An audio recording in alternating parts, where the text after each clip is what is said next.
ক্যাম্পাসে ধর্ষণ,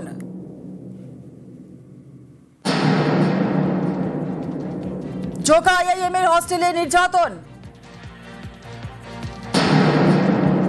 বয়েজ হস্টেলে অচৈতন্য করে ধর্ষণ, বহিরাগত তরুণীর অভিযোগে ধৃত পড়ুয়া। কসবা ল কলেজের পরে এবার আইআইএম এর জোকায় ধর্ষণের অভিযোগ। তরুণীর দাবি, কাউন্সেলিং করাতে গিয়ে বয়েজ হস্টেলে তাকে ধর্ষণ করা হয়। গ্রেফতার করা হয়েছে ম্যানেজমেন্টের দ্বিতীয় বর্ষের পড়ুয়াকে।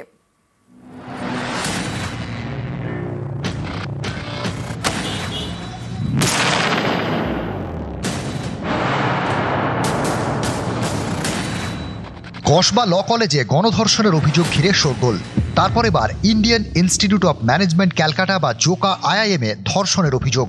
প্রথম সারির এই শিক্ষা প্রতিষ্ঠানের ভেতরে ছেলেদের হস্টেলে উঠেছে ধর্ষণের অভিযোগ। পুলিশের জালে আইআইএম ক্যালকাটার এমবিএ এর সেকেন্ড ইয়ারের ছাত্র পরমানন্দ টোপ্পানোয়ার। অভিযুক্ত কর্ণাটকের বাসিন্দা।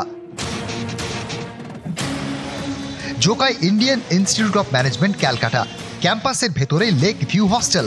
এখানে দুটি ব্লকে আলাদাভাবে ছেলে এবং মেয়েদের থাকার ব্যবস্থা।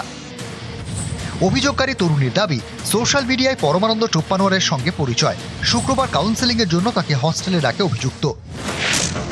অভিযোগকারী তরুণীর দাবি, শুক্রবার তখন বেলা 11:15। অভিযুক্তের কাউন্সেলিং করতে ক্যাম্পাসে যান তিনি। তাকে হস্টেলে নিয়ে যান অভিযুক্ত। হস্টেলে দুপুরের খাবার এবং জল দেওয়া হয় তরুণীকে। তরুণীর দাবি, খাবার খেয়ে অচৈতন্য হয়ে পড়েন তিনি। অচৈতন্য অবস্থাতেই তাকে ধর্ষণ করা হয় বলে অভিযোগ। অভিযোগকারী তরুণীর দাবি, বয়েজ হস্টেলের বিছানায় তাঁর জ্ঞান ফেরে। তরুণীর আরও অভিযোগ, অভিযুক্ত পরমানন্দ টোপ্পানোয়ার হস্টেলে ঢোকার সময় ভিজিটার্স বুকে তাকে সই করতে দেয়নি।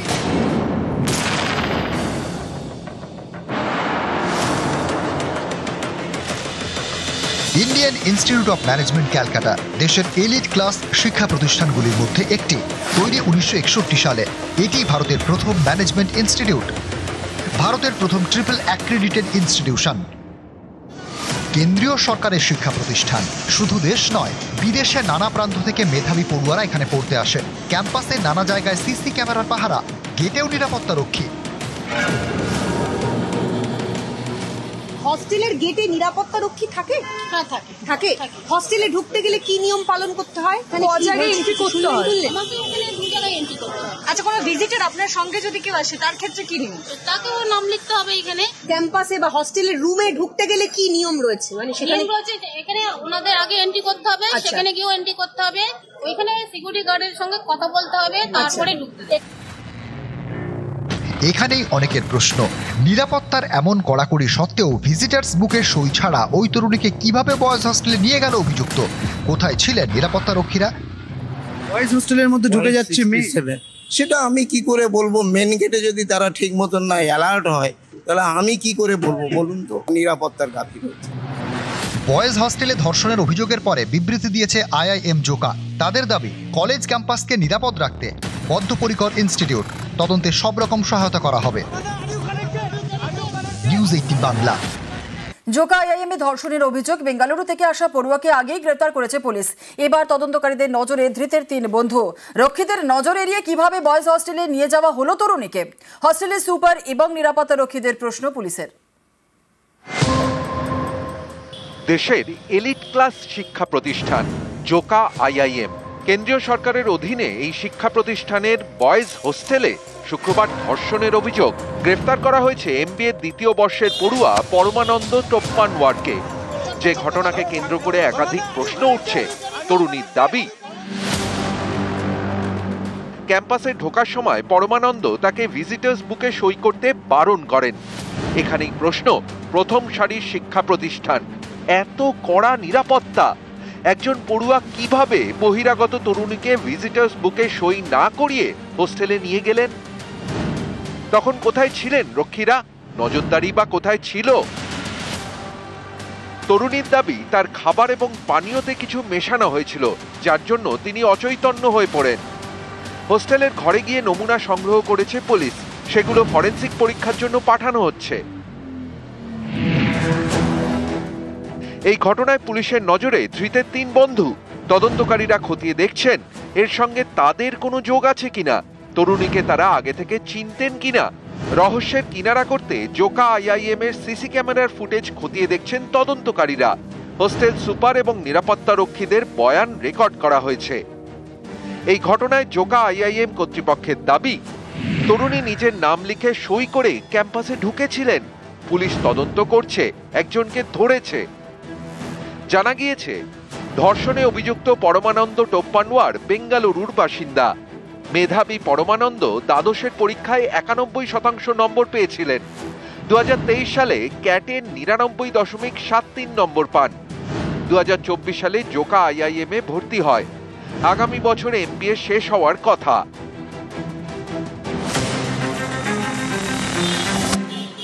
ধৃত পরমানন্দর বিরুদ্ধে 64 নম্বর ধারায় ধর্ষণ, 76 নম্বর ধারায় বলপূর্বক মহিলাকে হেনস্থা, 115(2)-এ মারধর, 123 নম্বর ধারায় অপরাধের উদ্দেশ্যে মাদক বা বিষ প্রয়োগ, 127(2) ধারায় জোর করে আটকে রাখার মামলা রুজু করেছে পুলিশ। 19শে জুলাই পর্যন্ত পুলিশ হেফাজতে ধৃত পড়ুয়া। রেস্ট্রিক্টেড জায়গা, সেখানে এন্ট্রি করতে গেলে বিভিন্ন জায়গায় তার নিজের পরিচয়পত্র দিয়ে এবং কার কাছে দেখা করতে যাচ্ছে রেজিস্ট্রি করে তারপরে তাকে এন্ট্রি করা হয়। পুলিশ যে ফরওয়ার্ডিংটা আজকে পাঠিয়েছিল মহামান্য আদালতে, the incident was happen on 11:45 to 20:35 পর্যন্ত।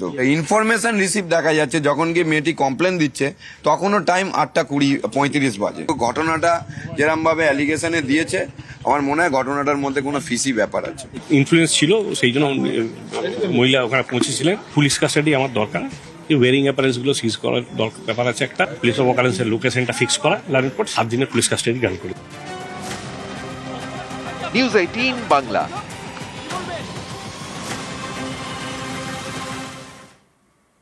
আইআইএমে ধর্ষণের অভিযোগে নয়ামর অভিযোগকারীর বাবার বয়ান ঘিরে দ্বন্দ্ব।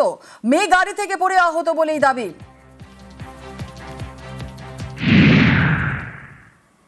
রাত্রি 9:40 মেয়ে ফোন করেছিল যে ও গাড়ি থেকে পড়ে গিয়ে মানে খুব জোরে গুরুতর অসুস্থ হয়ে গেছে। পরে ওর সেন্স চলে যায়। খোঁজাখুঁজির পর ওর লোকেশনে জানতে পারলাম যে পিজিতে ওখানে আছে, এবং গিয়ে ওখানে খোঁজ খবর নিয়ে তারপরে জানতে পারি যে ও হরিদ্বার থানা ওকে রেস্কিউ করে রেখে দিয়েছে। ওরা একটা অন্য অভিযোগের কথা বলেছে, কিন্তু আমার মেয়ের কাছে আমি যা জানলাম যে এরকম কোনো ঘটনাই ও বলছে ঘটেনি। আমাকে পুলিশ বলছিল আপনি মেডিকেলে গিয়ে এই বলবেন, আমি সেগুলো কিছু বলিনি। ও বলে জোর করে অভিযোগ লিখিয়ে নেওয়ার দাবি। অভিযোগকারীর বাবার বয়ানে বাড়ছে রহস্য। বাড়ি ফেরার পর আপনি কথা বলেছেন? হ্যাঁ, কথা বলেছি।